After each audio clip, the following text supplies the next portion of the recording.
En Forma, con María del Carmen Meléndez Arias. Magazine de temas de actualidad. Arte. Historia. Literatura. Derecho. Cultura. Novedades. Analizados desde los valores y principios del humanismo cristiano. Hola amigos, bienvenidos una semana más a Informa, aquí en vuestra emisora Informa Radio. Y hoy vamos a presentar un libro, El partido de mi vida. La autora pues es una jovencísima psicóloga deportiva. O sea, ¿no sabías tú, Paco, que había psicología deportiva? Sí. No, como te veo poco deportista. Pues eso no tiene nada que ver. No tiene nada que ver, claro, estás enterado de lo que hay por el mundo. Pero bueno, porque tú de deporte... Ahora poco, sí. Y de élite menos. La élite para mí es algo...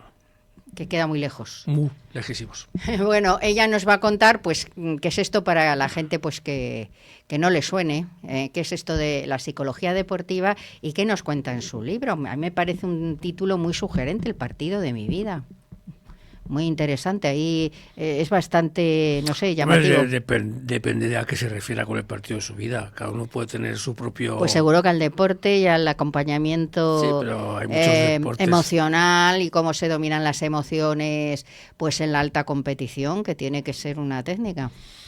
Bastante es que complicado. Esto es algo muy moderno. Esto antes no existía. Antes el deporte era algo mucho más sencillo y más cotidiano. No hacía falta ir al psiquiatra. Son psicólogos. O al psicólogo porque has perdido un partido o una final. No, pero esto debe de ser en la preparación. Ya nos lo va a contar ella. Sí. Y luego pues estrenamos sección. La semana pasada ya estrenamos en el baúl de nuestra historia, pero hoy nos vamos entre cajas... bastidores y bambalinas, porque vamos a hablar de A la Triste. Contábamos con la presencia de Alberto Bonpreci, pero está ahí en un atasco en el nudo norte, que ha habido ahí, por lo que se ve, un accidente y está ahí parado. No sé si le dará tiempo a llegar. Bueno, si no, aprovechando que hace poco salió su último libro, la 8ª entrega de A la Triste. Sí, ese era el motivo. Pues oye, me parece estupendo. Además, es una saga que a mí me encanta y yo que soy un fan club de Pérez Reverte. Y tú además fuiste asesor de la película. Estuve en la película de La Triste como asesor histórico con mis compañeros de los voluntarios de Madrid. Incluso salgo en la peli un par de veces. Ah, qué bien, pues ya nos puedes decir la escena para buscarte cuando la veamos. No, y además creo que fue una experiencia que te llenó mucho. Fue un mes entero grabando en los parados que hay delante de Uclés. Y fue una experiencia para mí, vamos, o sea, en ese momento habría cambiado toda mi vida y todo mi trabajo por haber seguido ese tipo de funciones. Pues luego nos lo cuentas. Y bueno, ahí tenemos a David en los mandos, en el control, nuestro jefe, porque él es el que lleva el tiempo, o sea, el que nos dice que tenemos que decir adiós, que tenemos que cortar, todas estas cosas. Y bueno, le mandamos un afectuoso saludo y ya sin más comenzamos.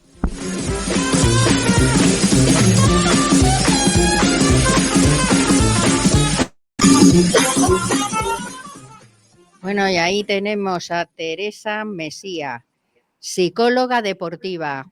Hola, Teresa, ¿qué tal? Hola, buenas, encantada. Nada, ¿me escucháis y me oís bien? Te escuchamos y te oímos perfectamente y espero que tú a nosotros también.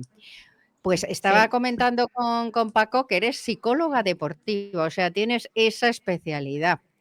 Y yo creo que trabajarás básicamente o mayoritariamente con los deportistas de élite, entiendo, o cualquier deportista.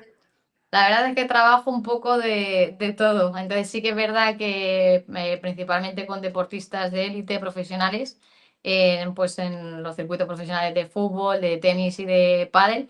Pero bueno, sí que es verdad bueno, que a nivel amateur también pues se trabaja con los jugadores igualmente, porque bueno, aunque no llega a profesional, me importa mi deporte y me gusta competir y me pico con mi deporte y me gusta ganar los partidos. Entonces, bueno, pues en el deporte amateur también es necesario, pero porque, bueno, y relacionándolo un poco con lo que comentabais antes, ¿no? Que al final esta psicología no está tan enfocada como la psicología clínica, ¿no? Cuando vemos un problema, sino que es una psicología más de fomentar habilidades mentales en el jugador, ¿no? Aprender a concentrarme mejor para sacar mi mejor rendimiento, aprender a controlar mi cuerpo para o no ser tan impulsivo o no quedarme demasiado relajado, ¿no? Y parado, el aprender a motivarme, el aprender a comunicarme con el compañero. Entonces, es una psicología que lo que hace, pues igual que trabajo los músculos y trabajo los cuádriceps o los bíceps, pues trabajamos el cerebro, porque aquí pues exactamente pues se ha ido evolucionando mucho, hay mucha investigación y pues para sacar el máximo rendimiento de los jugadores. Porque es dura, el deporte de élite es duro, requiere mucho esfuerzo, mucha dedicación. O sea, son personas que prácticamente viven para el deporte. Y claro, necesitan un Totalmente, acompañamiento emocional, ¿no? Para no derrumbarse. totalmente. O Si, por sea, que hay ejemplo, muchísimos factores. Sí, o sea, hay muchos factores porque, quieras o no, pues también hay mucha competitividad. A veces hay gente más buena, más preparada físicamente, por lo tanto, hay mucha demanda. Cuanto más jugadores quieren estar en ese puesto, más te tienes que exigir, ¿no? Entonces hay una alta exigencia, demanda física que va muy ligado también a la fatiga mental, el cansancio físico va muy ligado a que luego pues haya más fatiga mental. El tema también pues de temas de pues, comparaciones, al final también en el propio partido, cuando los partidos se alargan mucho, por ejemplo un partido de tenis, hemos visto que puede haber un partido de tenis de 4 horas, ¿no? Pues al final el estar concentrado durante 4 horas es muy complicado, y sobre todo cuando te importa el resultado, cuando quieres ganar, eres competitivo y ves que las cosas no te están saliendo, ¿no? O estás cometiendo más errores de lo normal. claro, 4 horas desgasta. Totalmente. No solo Desgasta físicamente, sino de aquí. mentalmente. Entonces tú les enseñas, pues, digamos que ese desgaste sea pues el mínimo.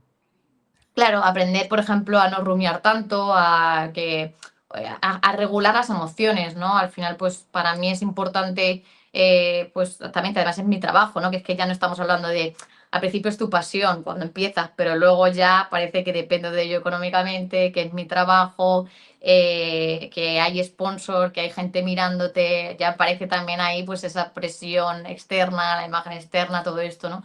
Entonces ahí muchas veces el resultado se puede convertir en una, ¿no? Pues una trampa, porque ya no estoy tan conectado con el juego, con mi pasión, porque como decíais, ¿no? Jolín, pues es que antes se jugaba y ya está, ¿no? Se juega, pero claro, ahora por lo que decimos, con esa alta demanda física, con la presión del resultado, las expectativas externas, todo esto, pues hay que trabajar para que la cabeza se centre lo máximo posible, pues en dar lo que tú tengas, en estar concentrado, focalizado durante todo ese tiempo del partido o de los torneos también, ¿no? Es que el deporte ha cambiado, o sea, ha cambiado, como ha cambiado la vida. Claro, la vida ha cambiado, pues ha cambiado el deporte. Pero claro, Total. además pues los deportistas, algunos empiezan pues siendo chavales, siendo críos, que están en esos centros de alto rendimiento, todo esto, claro, necesitan un control de las emociones, el saber dominarlas, el saber pues controlarlas por lo menos, ¿no? Y ahí estás tú. Totalmente, totalmente, porque al final cuando ves pues un Lamine Yamal, ¿no? O ves jóvenes, pues eso, muy promesas desde muy pequeños, tu cabeza, tú no has madurado todavía con respecto a pues cómo relacionarme con los demás, o oye, qué decir, qué no decir. Tú a lo mejor pues eso, destacas a nivel técnico-táctico con lo que haces, pero a nivel de pues todo lo que rodea el deporte, no estás preparado muchas veces para gestionar todas las expectativas que hay sobre ti, los comentarios, lo que se dice en las noticias, y también para eso tienes que estar preparado. Entonces, es regular tus emociones, como la frustración, la presión dentro, pero también es regular, pues, y aprender a gestionar todas esas circunstancias que tienes alrededor, sobre todo exactamente pues en futuras promesas que empezaron un día pues con un balón o con una pelota de tenis disfrutando, y ahora ya no es solo eso, sino que ya tienes pues toda esa presión o esa expectativa desde fuera. Entonces hay que volverles a conectar con su motivación intrínseca, que se dice, ¿no? Oye, ¿cuáles son tus motivos intrínsecos? ¿Qué es lo que, por lo que tú empiezas? Y volver a conectar con eso en el deporte para que todo el ruido que hay alrededor no te acabe generando esa presión excesiva. Y esas promesas, algunas no llegan, claro, a materializarse, ¿no? Entonces ahí tiene que ser un Pues momento muy duro en el que tú también tienes ahí tu función. Totalmente. Ahí es cuando entramos los psicólogos deportivos, porque, bueno, lo que digo, o sea, no es solo verlo como un problema, tienes un problema, sino, oye, que tenemos, pues al final, una persona con unas capacidades, pues vamos a sacar el máximo de tus capacidades, ¿no? Pues tu atención, tu concentración, la confianza, tu seguridad, porque todo eso va a hacer que tú puedas sacar esas habilidades que tú ya tienes, ¿no? Los entrenadores ven sus habilidades, pues que tiene muy buena derecha, muy buen revés, ya, pero si luego no soy capaz de centrarme, si luego me puede el resultado, si luego me frustro cada vez que fallo. Entonces ahí nuestro trabajo es potenciar, darles esas herramientas, esas rutinas, esas pautas a nivel psicológico de qué hacer en los partidos, de tal manera que al final el jugador pues pueda sacar ese potencial, y muchos no acaban llegando, o bien porque no aprenden esas herramientas. Por eso es tan importante que a día de hoy tenemos recursos y hay que aprovecharlos y que están ahí. Entonces, eso puede favorecer en el futuro que, oye, haya jugadores promesas que puedan trabajar eso, y el día de mañana los podamos ver disfrutando de su deporte porque han incluido esas herramientas en el día a día. Y hay muchos que no llegan, efectivamente, porque también hay un trabajo con el contexto, hay un trabajo con los entrenadores, hay un trabajo con los padres también detrás, para que ese chico, pues con 13, 14, 15, siga disfrutando, le dejemos un poquito que no, pues cuando sobre todo cambian de contexto a centros de alto rendimiento, o efectivamente pues ya empiezan con los estudios online, pues darles sus rutinas, pero para que sigan enfocados y lo que decimos, conectando desde esos motivos intrínsecos, ¿no? Por lo que empezaron y por lo que realmente les motiva, y que trabajando un poco con los padres y los entrenadores, pues dejen un poco, ¿no? Como que, oye, tenemos aquí una futura promesa, pero que no sabemos, que hay muchas cosas que influyen en el contexto, y sobre todo en la propia comunicación, que no sugieran, pues ya dentro de 3 años deberías estar en este ranking, o dentro de 5 años deberías ya estar en este circuito compitiendo, sino, oye, paso a paso, fomentar que sean un apoyo, una motivación, un acompañamiento, pero no acaben presionando antes de tiempo al jugador. O sea, que es un trabajo en equipo. El Totalmente. tuyo. Es un Sí, trabajo en equipo en el que los padres, bueno, en estos chavales, claro, es muy importante, claro, también el trabajar con los padres, porque la actitud de los padres, pues es muy importante para, para el bienestar emocional de ese chaval. totalmente. Con los También, profesionales ya, pues te vienen ellos y trabajas con ellos lo que, pues exactamente los aspectos que les estén costando más, porque ellos son conscientes y saben lo que les está costando, y pues le das tú pues esa ayuda, de ese trabajo más de regulación emocional, que es un poco de lo que va el libro también.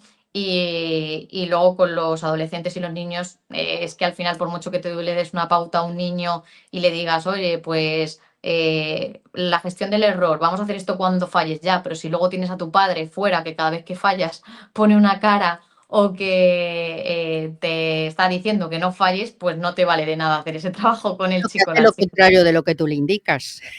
Pues entonces tu trabajo se va al garete y bueno, a eso íbamos.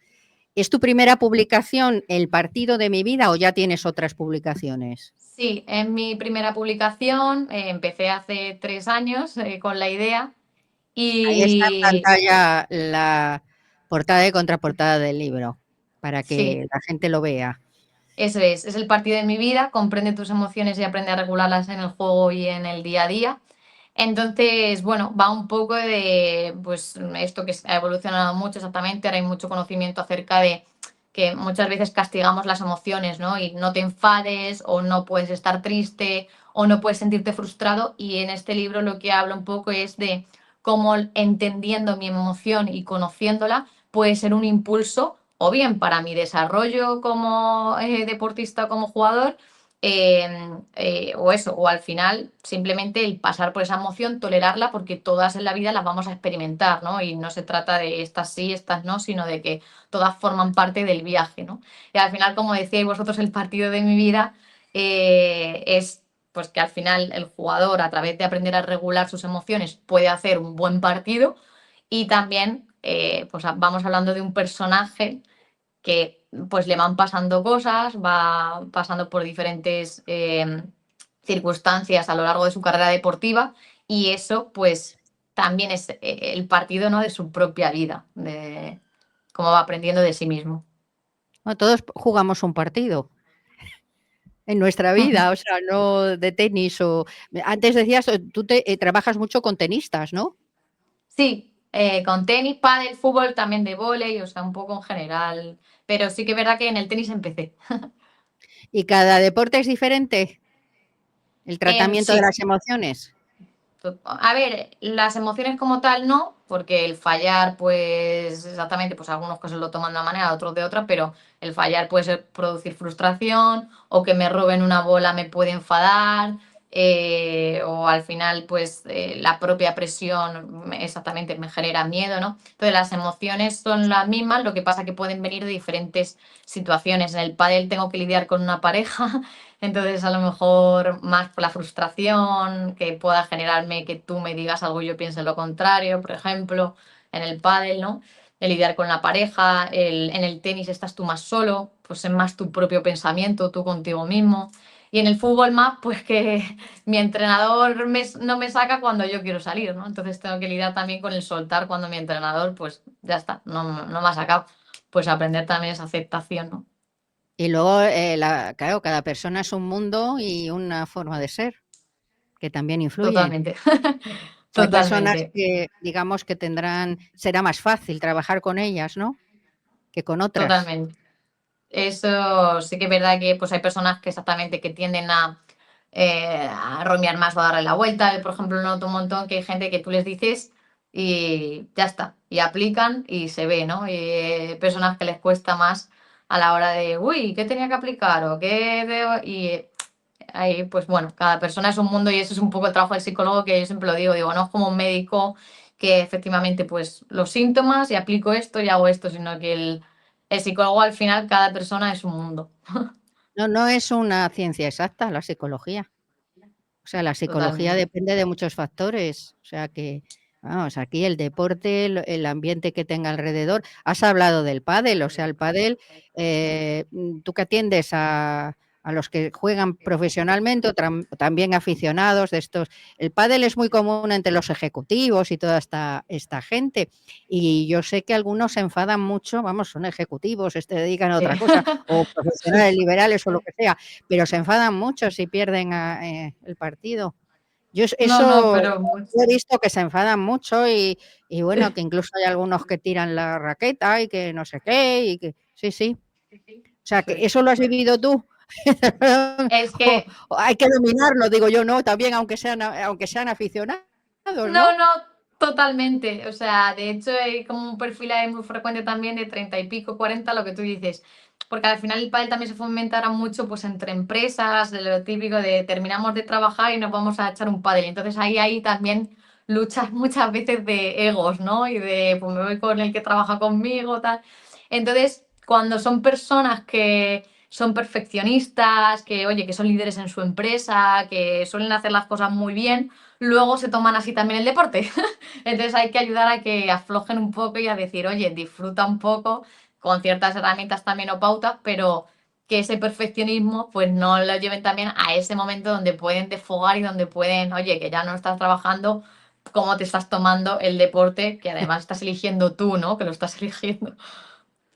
Nadie te De que eso obliga. se puede convertir pues en una competición, bueno, trasladar la competición de la empresa pues ahí, al deporte y Sí. tampoco es bueno, imagino que eso Totalmente. no es. Sí, o de ellos Eso mismos no con es. su propia exigencia. Hay un perfil a veces muy perfeccionista o muy autoexigente también cuando me voy a competir. ¿Por qué? Porque aparece el resultado y hay esa parte de pues que el resultado te posiciona frente al otro.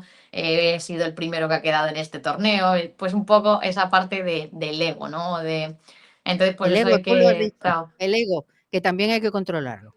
Total. Yo creo que el exceso de ego no es bueno. Bueno, y Hay el que libro, vamos a trabajarlo. ver, ¿vas a hacer presentaciones o lo has presentado? A ver, cuéntanos un poquito, pues para que la gente más o menos sepa, te siga un poco la pista. ¿Vas a hacer alguna presentación? ¿La has hecho ya? Sí, de momento no he hecho ninguna presentación porque salió en septiembre. Como digo, empecé hace 3 años, ha sido un proceso lento porque al final voy narrando un partido. De hecho, se va narrando técnicamente y tácticamente también. Pues bueno, yo ahí lo hice y me ayudó también un entrenador para que, bueno, se narraran puntos y durante esos puntos pues le van pasando cosas al jugador y ante esas situaciones que le van pasando, pues va sintiendo unas emociones u otras, ¿no? Y entonces va teniendo conversaciones está en el partido, que es el presente, y luego vamos refocalizándolo hacia el pasado que le enseñó su psicóloga y luego lo vuelve a aplicar. Y oye, no quiere decir que todo luego le vaya saliendo bien, pero eso, va aprendiendo a conocerse, a regular sus emociones, aplicando un poco o lo que ha aprendido con la psicóloga o con sus familiares o entrenadores. Entonces se va viendo un poco eso, como lo que va aprendiendo lo va aplicando en el partido. Entonces, de momento no he hecho presentaciones porque desde que ha salido ha pasado pues un mes y medio, pero bueno, a partir de enero por ahí quiero presentarlo. Mi idea es presentarlo en el Club de Tenis San Martín en Madrid, conozco al director, luego también en Alicante, que también conozco a entrenadores. Voy a ver también la Universidad de Castilla-La Mancha, porque yo soy de Toledo, y pues bueno, en la Universidad de Toledo también hay la previsión de presentarlo allí. Pues ya nos irás informando de esas presentaciones, ¿eh? Bueno, la de aquí de Madrid, pues tú nos lo dices, pero Yo encantada. cuando tengas un calendario nos lo pasas, Sí, porque así, pues bueno, la gente que esté por los respectivos sitios y le interese, porque yo creo que no hay que ser deportista, ¿no? Para totalmente. pues conocer un poco el tema. Te puede servir Tota- para la vida normal, ¿no? Totalmente, de hecho, por eso es el partido de mi vida, por lo que hemos hablado un poco, que puede ser el partido de mi vida, de que hago un partidazo porque gestiono bien las situaciones y ya está, el talento lo tengo, pero, o la técnica, la táctica y gestiono bien las emociones, al final afronto bien un partido, o puede ser que efectivamente, que no haga no juegue a ningún deporte ni haga nada a nivel deportivo, pero es aprender a regular nuestras emociones en la vida. Entonces la vida pues es un partido, a veces, pues un poco Exactamente. aprender. Es un partido y todos competimos. Totalmente. No solamente los deportistas, la vida es muy competitiva en todos los Totalmente. ámbitos. Entonces, pues siempre a un nivel, el nivel que a cada uno le corresponda, pero siempre hay una competición y eso hay que ahí dominar, como tú bien dices, las emociones y las reacciones y o sea, eso todos lo necesitamos, ese control. O sea que bueno, y ya lo tienes por ahí, por algún sitio para vender, pues si a alguien le interesa, lo quiere comprar. Sí, está en Amazon, eso, el partido de mi vida, comprende tus emociones, aprende a regularlas en el juego y en el día a día. Está en Amazon, también ahora va a aparecer en Casa del Libro, FNAC, todo esto, pero bueno, que eso hasta que no se da a conocer mal no llega tanto a esos sitios, pero bueno, por eso es muy importante pues, pedirlo también ahí en librerías y eso, porque se da a conocer. Y luego ya pues en presentaciones yo también lo llevaré para poder pues repartirlo y venderlo ahí. Así que eso es, y completamente lo que decimos, que la vida, pues sin más ahora lo que tú dices, a nivel de empresas, a nivel de las relaciones familiares, relaciones de amistad, pues hay que aprender a regular esas emociones porque es que el ser humano lo que nos diferencia de un objeto es eso, ¿no? Las emociones y lo que sentimos. Entonces, eso, son las emociones como entendiéndolas, cómo podemos crecer y hacernos mejor personas a través de ellas. Pues tú ya tienes mis datos de contacto, así es que cuando tengas las presentaciones, que tengas una fecha, pues me lo pasas. Os digo, Bueno, pues así, oye, porque siempre nos puede escuchar alguien que esté por esos sitios y bueno, pues le apetezca totalmente. Sí, conocer yo aún así el tengo mis tema. redes y en mis redes lo subo mucho, que es Ujú. @mesías psicóloga, con las dos S de mi apellido, @mesías psicóloga, y ahí subiré las presentaciones y todo para quien quiera pues seguirme y estar pendiente de ello. Bueno, de todas formas nos lo pasas, porque hay gente que no es de Vale, redes. vale, Aunque parezca perfecto. extraño, pero hay gente que no es de redes ni de Me Amazon. doy por aludido. Yo aquí a mi izquierda tengo a uno, o sea, Paco se llama Paco Vela, te lo presento. Ya, Paco, él ni encantada. Amazon ni nada, o sea, este es de la Casa del Libro. Exacto. Entonces te conviene Me parece bien, Paco. todos los sitios, ¿me entiendes? Porque no ya solamente Sí. porque te conozcan, sino porque te lo compren. Porque claro, el Sí. libro se escribe para que te lo compren y te lo No, lean. totalmente, totalmente. No, y que es verdad que ahora lo que decimos, la gente es verdad que lo compra mucho en Amazon y eso, pero también está bien que se vea en las librerías. Y claro, ¿qué pasa? Que a día de hoy, hasta que no es un bestseller o alguien ya muy conocido, no te posiciona en una librería, que obviamente es lógico y que. Pero pues hace bien que la gente vaya a las librerías y que lo pida para que, oye, pues se tenga en cuenta, ¿no? Que oye, existe este libro, la Efectivamente, que gente lo lo está pidan, porque pidiendo. si lo piden en la casa del libro, la casa del libro lo trae, ¿eh? O sea, Sí, eso es así. totalmente. O sea, tú Sí, vas a la casa del libro y dices, me interesa tal libro y te lo piden, a donde sea. sí. Entonces, pues siempre, bueno, pues oye, Totalmente. aquí lo dejamos, pero ya sabes, las presentaciones, cuando tengas cerradas fechas, pues nos lo Os cuentas, digo. ¿eh? Perfecto, Nos lo cuentas perfecto. y bueno, pues oye, siempre en las presentaciones son unos actos muy interesantes porque ahí Sí, a los buenos lectores, y yo me incluyo, porque yo creo que soy buena lectora, nos gusta conocer al autor. Es muy importante para un buen lector conocer al sí, autor, sí, ¿eh? totalmente. Al Porque autor en este conectas caso, a través de él, conectas con el claro. libro y con lo. Y con la Mm, personalidad, conoces la personalidad de esa persona que ha escrito y sabes por qué te das cuenta por qué ha escrito eso. Y se lo ha totalmente. escrito pues de ¿Cuál verdad es su o no. motivación, sus Claro, valores, su personalidad? Totalmente. es muy importante las presentaciones. Así es que ya nos cuentas, ya para enero, Sí, porque ya diré. es ya la fecha adecuada. Aunque bueno, mira, para Navidad es un buen regalo, para Mm, Reyes y Navidad, sí, el libro. totalmente. O sea que lo dejamos aquí, es un Muy libro, un bien. Si regalito muy tenéis algún bueno. familiar deportista, ya sabéis. Bueno, pues yo en este momento no, yo los tuve, pero en otra época. Yo tenía Ay, mis tíos, por parte de mi madre, eran todos muy deportistas, pero claro, hace muchos años ya no viven.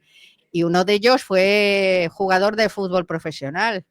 qué Lo que bueno. pasa que del Real Oviedo, pero es que entonces era todo muy distinto. Entonces el deporte era más bien, pues como una afición, se ganaba muy Totalmente. poco dinero, nadie podía vivir del deporte. Claro, totalmente. Muy pocos vivían del deporte, incluso los grandes, de los equipos grandes, o sea, los mismos del Real Madrid, era muy justito lo que ganaban, no Claro. sé, Por no eso había ahí había lo estas que decimos, mucha cantidades. motivación intrínseca. Antes había Claro, era mucha de vocacional. me gusta, tal, claro, y ahora ya es como quiero ser futbolista por la pela. Entonces, ¿qué pasa? Que Bueno, luego te das cuenta y claro, para aguantar eso, para aguantar ese contexto y para afrontar muchas situaciones, no vale solo con que estés por el dinero, sino que, claro, tienes que tener esa pasión. Mm, entonces era por pasión, porque ya te digo, en la época de mis tíos no se ganaba dinero y ellos jugaron al fútbol. Yo este tío mío que te digo que fue jugador profesional del Real Oviedo, que toda mi familia es de Asturias, qué pues bueno, él con 50 y muchos años jugaba al fútbol y entrenaba y era pues lo típico de los pueblos, que eran árbitros, se entrenaban, jugaban, si hacía falta, todo, pero todo por vocación. claro. Porque se ponían Mm, el dinero para ellos para viajar, ellos se pagaban los claro. viajes, se pagaban el bocadillo, lo que fuera, no Mm, era, claro, esto que hay hoy, que ya ha es, cambiado mucho. claro, Sí. otra Ahora ya cosa. ves a tu ídolo y quieres ser como tu ídolo también, por ejemplo. Ya eso no es una motivación tan tuya, sino que a lo mejor le ves y guau, te encanta, pero como es, pero a lo mejor no estás tan conectado con la actividad como tal, sino más con él o con lo que hará por las redes, todo eso. Guau, pues me encanta cómo es en las redes ya, pero a lo mejor luego no te gusta tanto el deporte o no, sino que Claro, te gusta lo que parece que es o lo que es. Sí. en fin. Mm, Bueno, Teresa, pues ha sido un bueno, placer y ya te digo, esperamos igualmente. esas presentaciones y a ver si coincide que podemos ir a la de Madrid. Venga, Así pues es a ver que si nos vemos allí. un abrazo y Muchísimas gracias. mucho éxito Un, con ese libro y con los deportistas. un A placer, ver, sí, a vamos ver con ello. si un día conocemos a un deportista de estos que llevas tú, Muy de bien. estos que empiezan, ¿eh? Sí. De los que Bueno, empiezan, que llevas tú, pues a ver si lo vemos por ahí, pues sí, a ver si le veis sí, que haya conseguido objetivos. nos lo dices tú, mira, aquí este le he llevado yo. Así es que Muy un bien. placer y hasta muy pronto. Un placer y que paséis buena tarde. Un abrazo. Gracias, Hasta un luego. abrazo Chao, para chao. ti Chao, también. chao. Adiós. Adiós, chao, chao. Muchas gracias.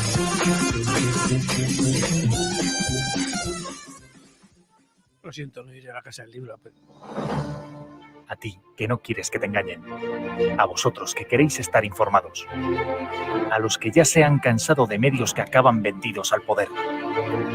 Os merecéis que os demos lo mejor de nosotros. Sois parte de nuestra familia. La familia de Informa Radio. Una comunidad con numerosos descuentos y ventajas, sorteos, visitas a nuestros estudios y la oportunidad de colaborar con un medio de comunicación que no le debe nada a nadie y solo se compromete con España. Si quieres formar parte de la familia de Informa Radio, escríbenos por WhatsApp al 686 36 6715, 686 36 6715 o envía un mail a info@informaradio.es.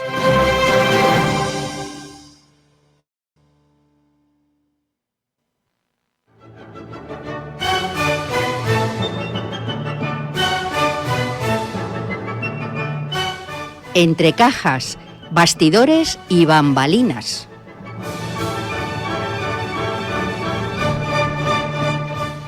Oye, dirán los oyentes que hace don Francisco Vela entre cajas, entre bastidores y entre bambalinas. Los que te conozcan dirán, bueno, aquí son habilidades desconocidas. No, es otra forma de hacer historia también.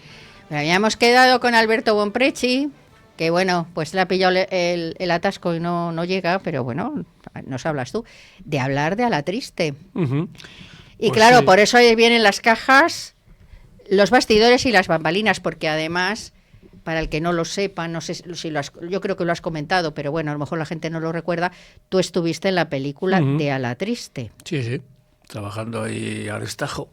A destajo. A destajo, sí, era allí, fíjate, para 15 minutos de película nos tiramos un mes currando entero de sol a sol.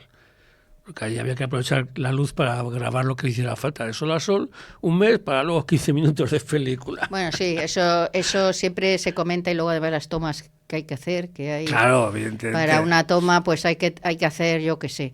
Pero tú allí, ¿qué hacías? Yo allí formaba parte, junto con unos compañeros de la Asociación Histórico-Cultural Voluntaria de Madrid, como asesores históricos y militares. Éramos un grupo de gente que conocíamos la vida castrense, la vida militar, la milicia, los movimientos, la instrucción, y para que durante la película, sobre todo en la escena final, la batalla de Rocroi, se pudiera ofrecer una imagen lo más real posible de lo que era un tercio y cómo combatía, pues nos llamaron para asesorar, para instruir y para ayudar en las formaciones, los movimientos de armas, y también sobre todo en las vestimentas, en todo ese tipo de cosas que muchas veces aquí en España nunca se le ha dado mucha importancia, pero que evidentemente entre los que nos amamos esta época o la historia o el cine lo consideramos fundamental.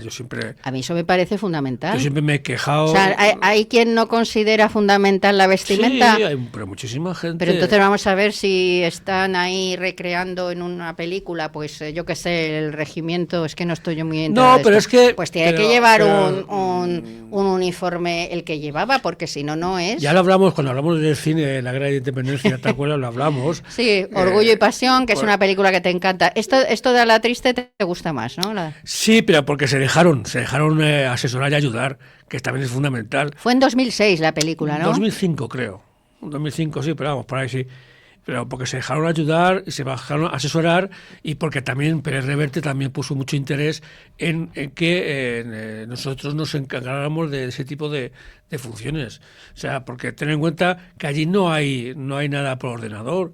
Ahí todos los soldados que salen son gente que estaba allí, como yo y como cualquier otro, aguantando durante horas y horas en plena solana de Uclés a que alguien dijera acción y se grabara algo de 2 minutos y ya vamos a ir 2 horas. O sea, porque ten en cuenta que para la formación de los tercios, que éramos casi 1000 hombres, se habían reclutado por todos los pueblos y zonas de la comarca, pidiendo gente ya talludita, gente incluso patibularia y con muy mala pinta, para que no hubiera que maquillarlos. Y entonces vino gente muy hecha, muy derecha y también muy malcriada. Y luchar contra esa gente para que formara un un cuadro de 1000 picas, pues eran horas de trabajo. Eso es complicado. Es complicadísimo. Complicadísimo. O sea, allí era, porque hay que, bueno, yo creo que todo el mundo sabe de qué va, ¿no? A la triste. Bueno, yo supongo que sí. Además, hace poco salió el último libro y yo creo que se celebró mucho entre los seguidores de La Triste, se celebró mucho que saliera este último libro y se volvió a recuperar un poco los antiguos y la película y esta cosa. Quiero decir que yo creo que sí, que tuvo en su momento. No tuvo el éxito que mucha gente esperaba, que pensaba que iba a ser la película definitiva, pero también porque pienso que los guionistas o el director quiso abarcar demasiado. O sea, quiso abarcar todos los libros, o casi todos los libros, en una sola película de 2 horas y pico. Y claro, eso se antojó muy complicado, y los que somos muy puristas de La Triste lo echamos un poquito en la cesta del debe. ¿Sabes?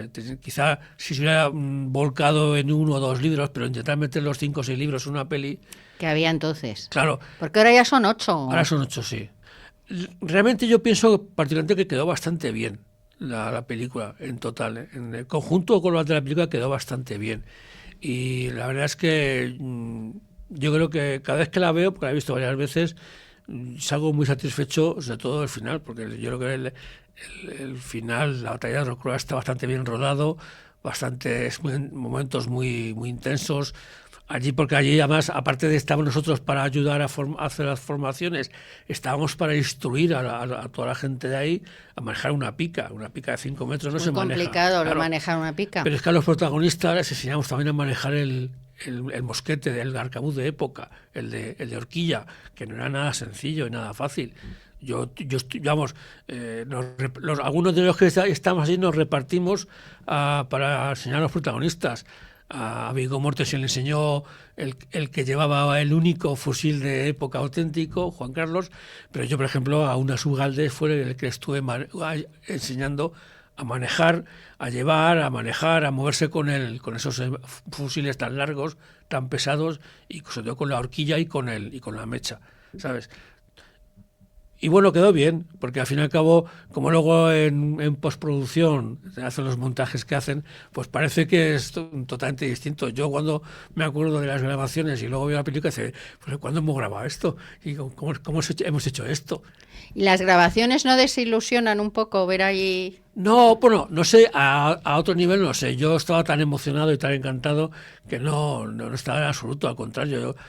Cuando no estábamos grabando o no estábamos ayudando, estábamos ahí en un apartado y mirando lo que hacían, y la verdad es que nos estábamos totalmente emocionados. O sea, ¿tú lo pasaste? Yo creo que fue una experiencia, vamos. Ahora, es que fíjate cómo era que entre nosotros, entre los grupos de los recreadores que íbamos allí de ayudar, corría el chascarrillo y dice, fíjate, estamos aquí disfrutando como nenas y encima nos pagan. Y decía uno, bueno, yo había hasta pagado yo por venir aquí, ¿sabes? Y ese era el ambiente entre nosotros, y era muy estupendo, porque eso te da pie y te da un espaldarazo para asumir todo el trabajo. Y sobre todo... Era mucho trabajo. Mucho trabajo. Aunque también estábamos acompañados con especialistas estupendos, especialistas de acción, que muy motivados además, y siempre ofreciendo su punto de vista, ofreciendo, en vez de caerse hacia aquí, le caes, para que la postproducción fuera mucho mejor. Y la batalla de Rocroi gana muchísimo porque esos especialistas ponen su granito de arena. Nosotros ponemos el nuestro, y el director y los ayudantes se dejan asesorar, y yo creo que la escenografía de Rocroi está muy bien resuelta. Los especialistas es que son muy importantes. Hombre, claro. Por supuesto que de sí. un buen especialista, un especialista medio. Además eran gente como eran que se iba a comentar aquí con este hombre que iba con el invitado, que entre grabación y grabación, en los tiempos libres, les veías cómo se iban a un apartado y se ponían entre ellos a hacer movimientos y escenas y esgrima para estar siempre un poquito al tanto.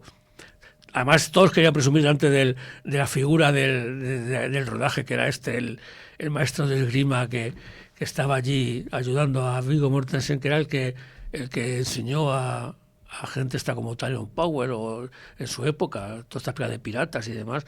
Estaba allí el maestro de esgrima, claro, viejísimo, pero tienes que ver con sus 90 y tantos años a lo mejor cómo se manejaba, cómo 90 y tantos cómo años, lanzaba mira. estocadas y cómo se... Oye, qué maravilla que con 90 y tantos años... Estaba en silla de ruedas, pero le veía Ah. manejarse y todo el mundo alrededor suyo preguntándole, pidiéndole consejo. Muy bien, la verdad es que ese hombre fue un poco también el alma mater de la película, porque Viggo Mortensen está totalmente enrolladísimo con la grabación, la película, y se implicó un montón. En la película se le ve como muy convencido, o sea, en su papel.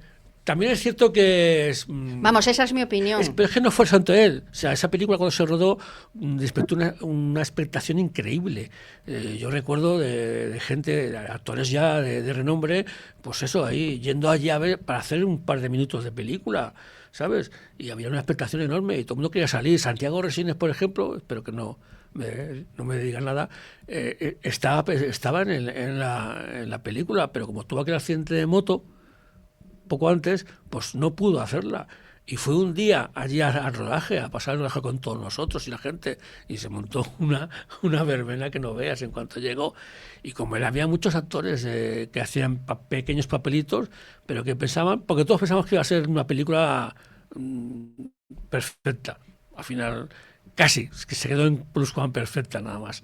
Pero bueno. Bueno, me parece una buena película. No, y porque además también todas las empresas que allí llevaron las armaduras, las vestimentas, las armas, se pusieron todo de su parte. Por ejemplo, las 3 banderas que aparecen en la batalla, salvo la del viejo, el tercio de Cartagena, que es la que sale en el cuadro de las lanzas, las otras 2 banderas son auténticas. Se pintaron para la película sobre el modelo auténtico de la batalla. El uso de las espadas, de las picas, el manejo de los fusiles.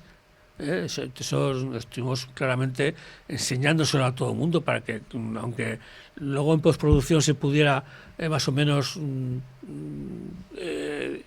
¿cómo decírtelo?, ocultar desde en posiciones lejanas, pero que la gente viera que los movimientos son los auténticos. La batería de artillería francesa, por ejemplo, que eran totalmente... ves de cerca los cañones y te reías.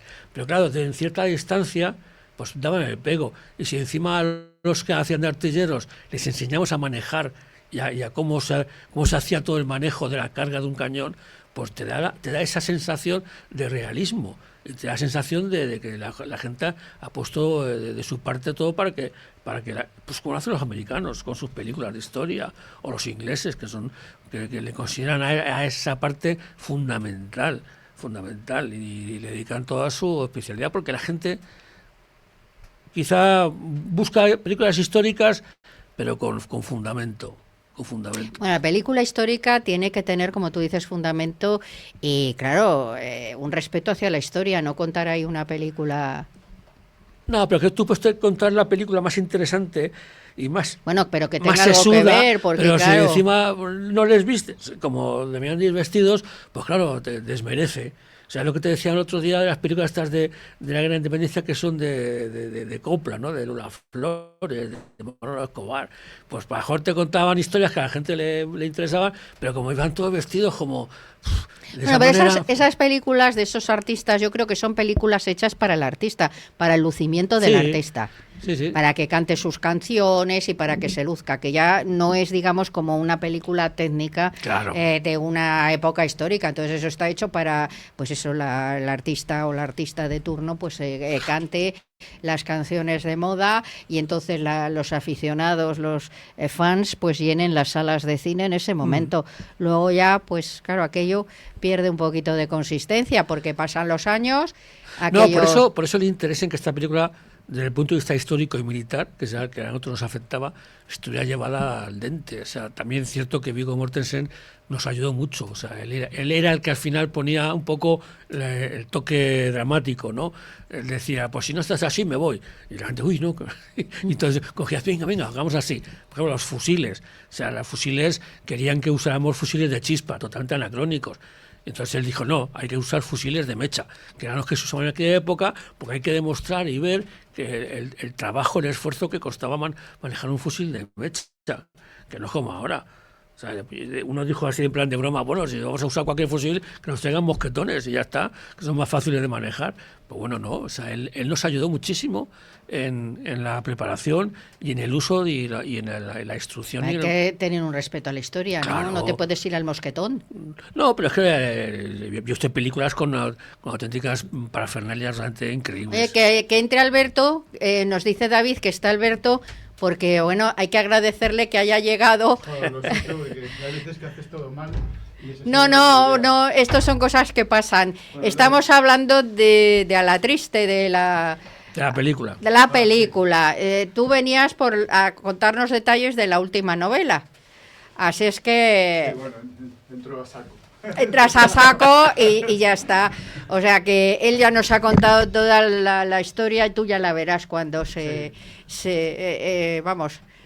cuando emitamos, pues ya lo verás. Entonces cuéntanos, a ver, bueno, Alberto Bonpreci, para los que nos estéis viendo y escuchando, esgrima histórica. Sí, bueno, yo me dedico a enseñar esgrima con armas antiguas, ¿no? Y lo que es... pues bueno, La triste al fin y al cabo es una referencia, ¿no? Porque a nivel literario pues nos puso de moda de nuevo lo que fue El viejo soldado, aunque que en esa época, bueno, pues en los 90 todavía no había la eclosión actual, ¿no? De tema de tercios y tanto de historia militar. Él un poco lo puso de moda, aunque bueno, el personaje es más bien ficticio porque no se parece en nada a un soldado español del siglo XVI o XVII. Porque no tiene... Los soldados en la época eran... Vemos, Dios vivía entre nosotros y la gente era fuertemente católica, religiosa, sin que eso supusiera ser un miapilas. Es decir, no era una cosa normal, ¿no?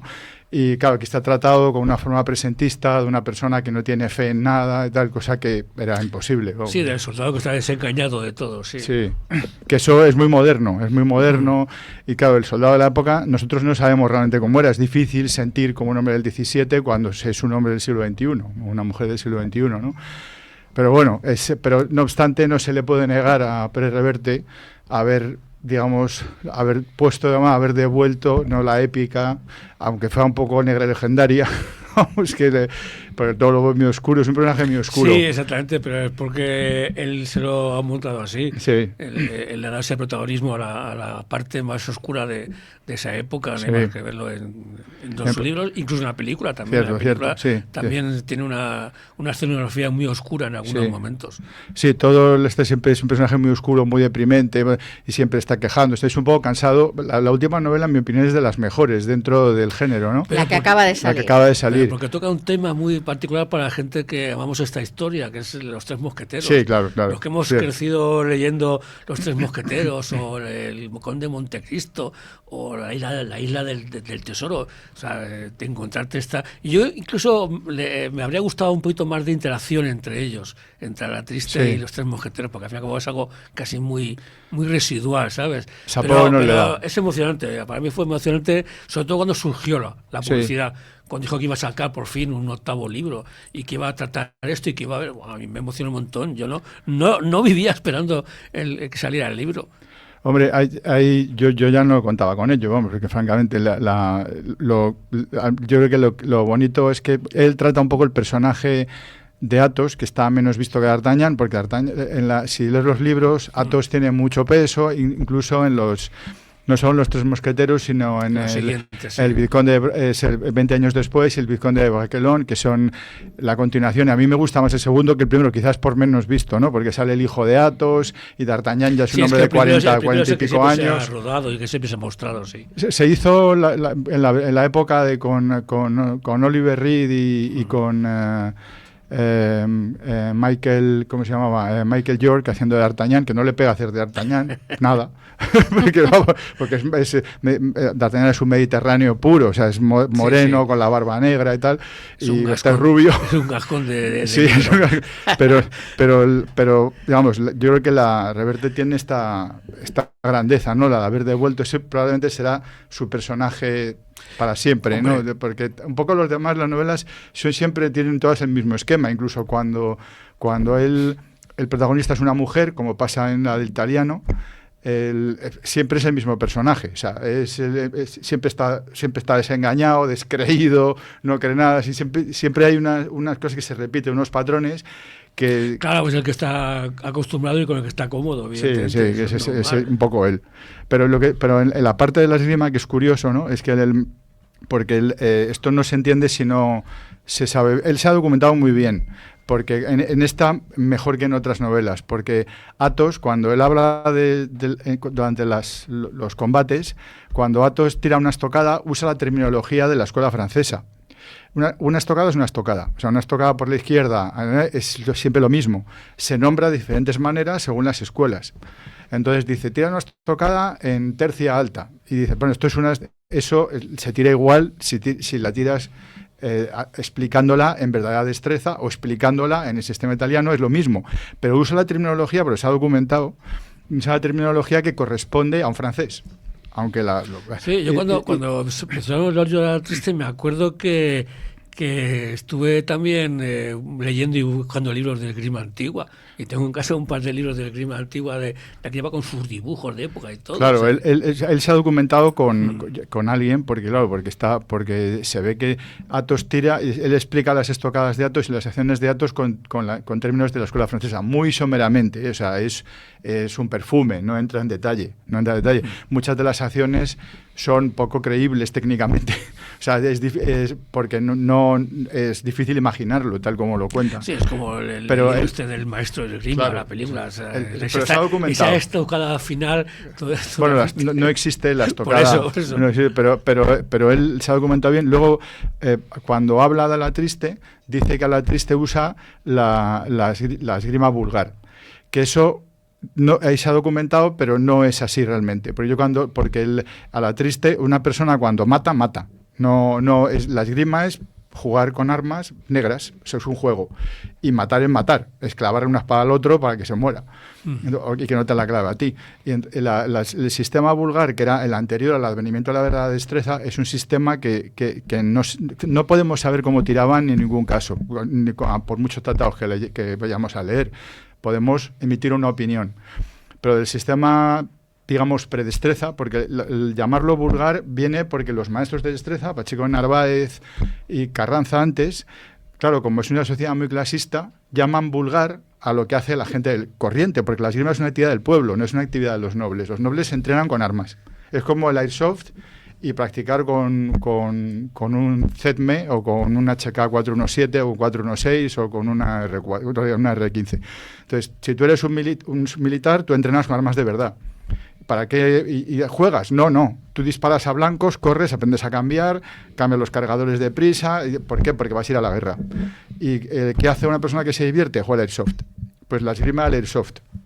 Era lo mismo, o sea, entonces no tiene que ver con es una clasificación de tipo social, no técnica. Te llaman esgrima vulgar porque sí, es para escenificar la misma presencia de Alatriste, claro, que viene del vulgo, de lo más bajo y que se mueve en ese mundo. Sí, pero cuando se ve la documentación porque efectivamente alguien le ha dicho, porque la predestreza, el sistema anterior usaba la mano uñas arriba, uñas abajo, que es un sistema bastante tosco de defensa en la práctica. Cualquiera que tire, yo lo sé muy bien y lo puedo probar. O sea, si tiras con la mano uñas arriba, uñas abajo, es una forma tosca de defensa basada en una forma intuitiva, no demasiado técnica. Entonces, lo que propone ya Pacheco Narváez, que es mucho más técnico, es utilizar la mano uñas adentro, que te permite ir a una posición neutral y elegir más tarde qué acciones vas a hacer.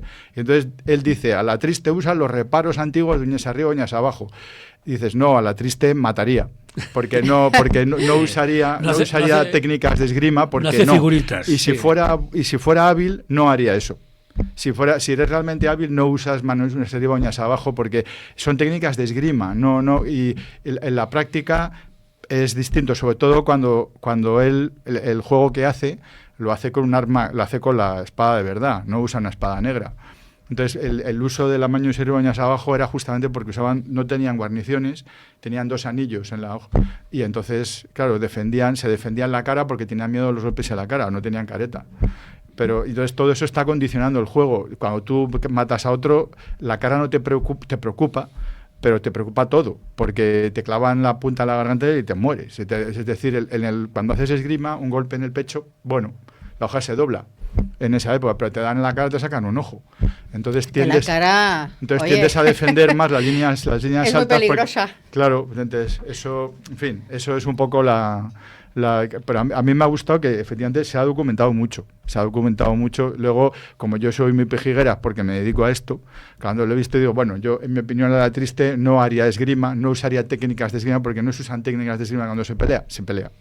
Luego tú entrenas, haces esgrima y cuando peleas y no haces uñas adentro, uñas afuera. Eso va a depender de lo que está pasando, que es muy difícil de explicar en una novela. Pero claro, es verdad que para darle tensión dramática a los combates, ¿no?, estas cosas le dan vidilla. No, y también incluso en las películas de tipo de... Te tendrían que consultar a ti de asesor. Bueno, me da igual. No, te da igual, ¿no? Yo creo que, vamos, fíjate, él es que estuvo en la película. Ya. Entonces, pues no sé, si hace otra película... No creo. No creo, pero bueno... Pero este último libro puede hacerse. A mí de este último libro, como delineante que soy, lo que me encantó es el plano que hay en las contraportadas de La Rochelle. Ese plano de época. Bueno, La Rochelle. Yo me quedé, dije... La Rochelle es un lugar muy bonito. Este libro es perfecto. O sea, cuenta una historia que me gusta, contada por alguien que me gusta, y encima tiene un plano que es una maravilla. Sí. Y dice, pues ya está. Hombre, es que es muy gozoso porque las tapas mismas, o sea, con los colores, las ilustraciones, el sabor que tiene un poco... Y pues el acierto de haber mantenido el diseño de las portadas para que los 8 libros tengan la misma... Eso es importante. Muchas veces la gente no le presta atención. Sí. Me parece que nos tenemos que ir, Ya. ¿no? Sí, ya nos está diciendo. Bueno, pues Alberto... Siento haber llegado tan tarde, lo siento de verdad. Sí, y lo sentimos muchísimo, pero bueno, otro día vienes que no Sí, más que tranquilamente. no te pille el atasco de todas Bueno, es estas que he cosas. calculado todo mal, he hecho todo mal. Bueno, no, hay veces que las cosas, pues oye, salen así. No, al final has llegado y te lo agradecemos muchísimo porque has puesto aquí ese remate tan estupendo, o sea que te lo agradecemos muchísimo que hayas llegado y nos hayas contado esto tan interesante. La final. Exactamente, la estocada final y además, pero eso es además otra que novela. esto es muy didáctico. Aquí hemos cubierto todos todos los flancos, por decirlo, ¿no? Sí, Se dice así, ¿no? Vamos a seguir hablando durante horas, ¿verdad? Sí, bueno, pues en otra ocasión. Otro día. Y nada más, ya David ya nos dice que nos tenemos que marchar y bueno, pues nada, lo que siempre os digo, que paséis una semana estupenda. Y viva España. Exactamente, ya nos hemos acostumbrado a decir viva España. Pues así que bien. viva España y nada, sed muy felices.